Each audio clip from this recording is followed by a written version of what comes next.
Today I'm going to show you a little bit about how we care for our budgies and cockatiels down at the budgie aviary. The cockatiels are new to us this season, so we've been having a lot of fun getting to know them and getting to work with them.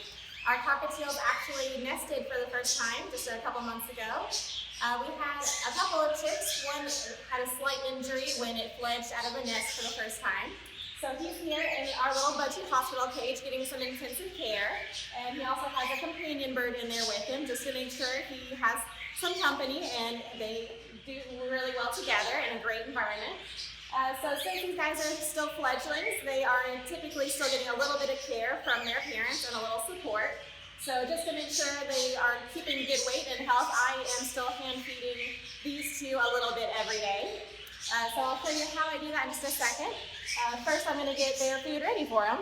So we have a hand feeding formula that we mix with some heated water to a consistency kind of similar to applesauce. And right now we're doing it at a 2-to-1 ratio.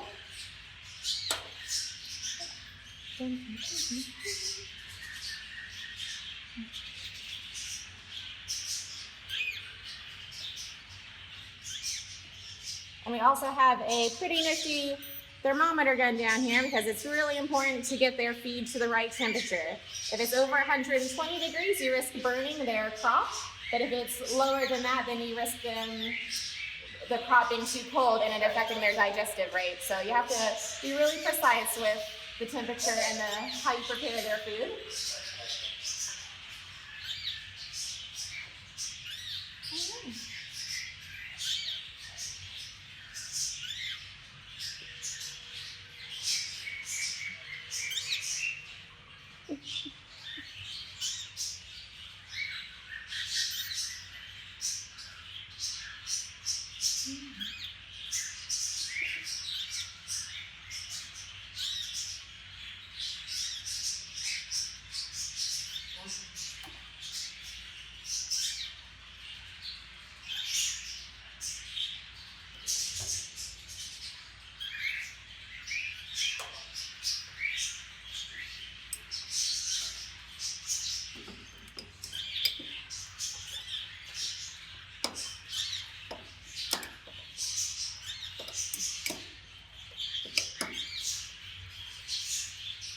So just mix this up, and it has kind of a, like I said, a little bit similar to watery applesauce, kind of gruel consistency for them, but it has all the essential nutrients for them.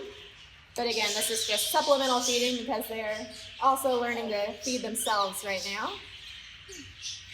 Charlotte, can you tell us about what all the racket we're hearing behind us? Yes, so we are in the keeper space of our budgie aviary right now. So there's about 50 budgies and 20 cockatiels hanging out behind us, also enjoying their breakfast. So they make quite a bit of racket.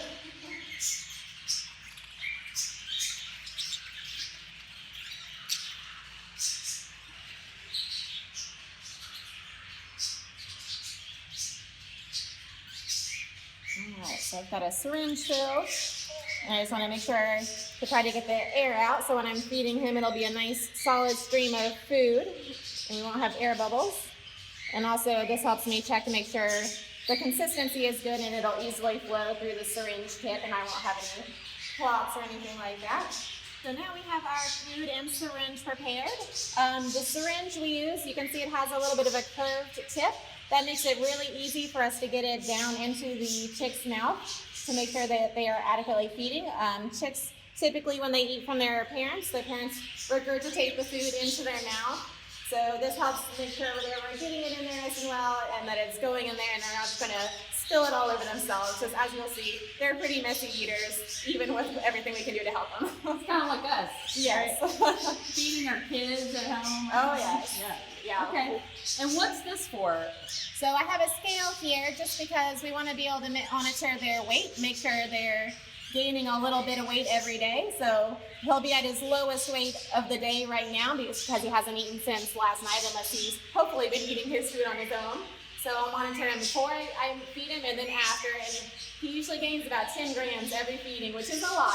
It's kind of like if we ate Thanksgiving dinner, but they burn energy really quickly. So by the end of the day, it's almost all gone again. So I'm gonna reach in and get our little friend now.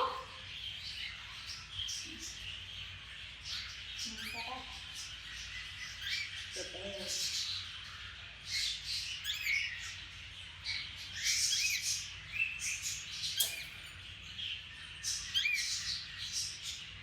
Can you step on the scale? Yeah. There you go. Good job.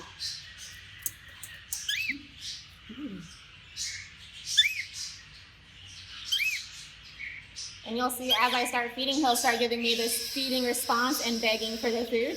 That lets me know he is very ready to go. I'm just gonna make sure the food's flowing freely. And then I just offer him a little support and he's start going. What can you tell us about cockatiels as a bird? So these guys are an Australian native species. They're a pretty common bird in the pet trade industry, so you'll see a lot of them at pet stores, or even you might know some people that have them. They're a very social bird. They're pretty intelligent, and they're really just a lot of fun to interact with.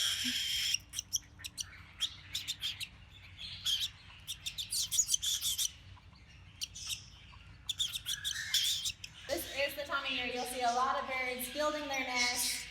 So you can even put out some items that the birds might like to use for their nest. You could put out some bits of yarn, some bits of hay if you have it, little bits of scraps of fabric, or even if you do your own hair cutting at home, you can put out your hair trimmings, or if you brush your dog. Birds like to use those things in their nests.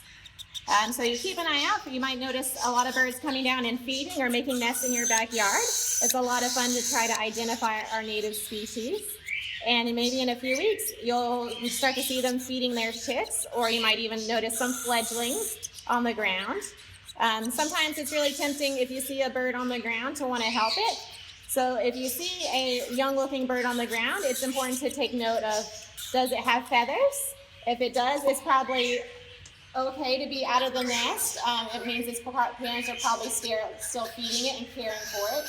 If the bird does not have any feathers and does seem quite helpless, if you can find a nest nearby, then you can try to put it back in the nest.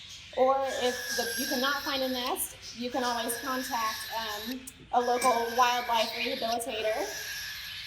And you can always call the zoo and we will help you find those contact information. But yeah, this is a great time of year to be trying to do some bird watching and see who you've got living in your backyard. This bird is super excited about breakfast. Yes. I'm not sure everyone at home is as excited to eat their gruel. Yes, this guy makes gruel look delicious. And like Charlotte said, is this a female or a male? We do not know at this point. Most fledgling birds tend to look more similar to the females than the males. So with the cockatiels, females have a more gray face and the blush spot, and then the males tend to have a more yellow or white face and a really prominent blush spot on their cheeks. So these guys will know which gender they are for sure after they go through their first molt, which is when they lose their feathers and regrow in new ones. So once they have their fresh new adult feathers in, we'll be able to see for sure if they're males or females. Well, she is definitely a messy eater, Yes. as Charlotte suggested. Hopefully you at home are not making this big a mess with your morning meal. Charlotte, thank you so much for sharing with us this morning your time here with the cockatiels and what's going on here at the zoo today as we bring the zoo to you at home. And we hope you're all enjoying this day with us here at Zoo Knoxville. Have a good day, everyone.